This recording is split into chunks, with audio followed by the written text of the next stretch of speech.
There are approximately 1.1 million households in housing stress in Australia today. Some households spend more than 60% of their gross income meeting their housing costs. And in all of this, if you ask the question about, well, we don't have the organisations to do this, my response would be, well, let's go and build them and let's make them out of the existing capabilities that we have. Sure. Architects, I'm convinced, can actually design and develop the solutions that will supply high-quality living spaces at an affordable price into the future. What we wanted to do was to create a neighbourhood here. We didn't want to create an apartment building.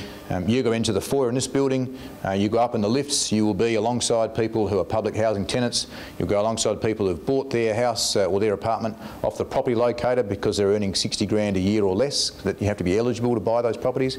Or you're going to be standing next to someone who's renting it at 80% of rent because they are an eligible renter under the National Rental Affordability Scheme.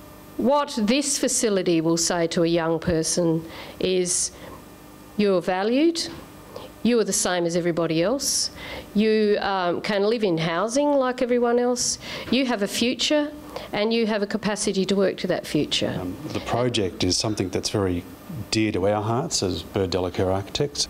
The youth services, in effect, get the best outlook and best outcome in this, and we quite liked that. I was just sitting here listening to an architect talk about a vision for young people, and you have no idea how thrilling it is to hear that. It enables them to think that they can be like everyone else, which of course they are. In thinking of affordability and sustainability, we have to stop thinking about only welfare recipients. We have to think about the people who service in shops, the people who are our social workers, our nurses, our carers in the community.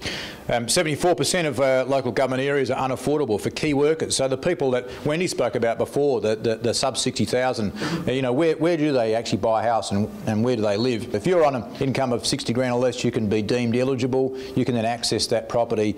It's an exclusive property listing. So you go on the property locator, anything with a key icon. If you're not eligible, you can't access that property. Yeah, we have a real problem here in this country. The National Housing Supply Council, their 2010 report said we are almost 200,000 homes undersupplied, and we will need a further 3.2 million by 2029. In 1980, average household income 20, you could get into a house for 60. So we've traditionally had a multiple of 3.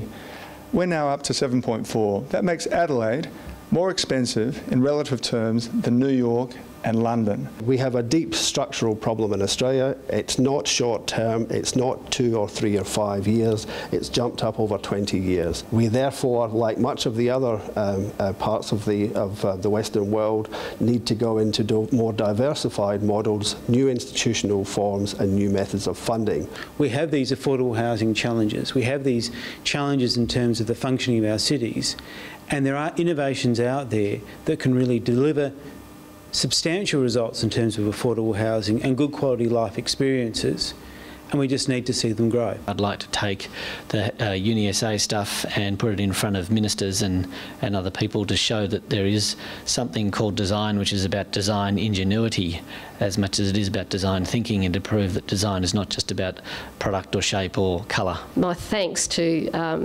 Housing SA, DFC, the federal government for their insight in this, but particularly the people, the individual people who were involved in arguing this case through. You are right, you'll be proven right.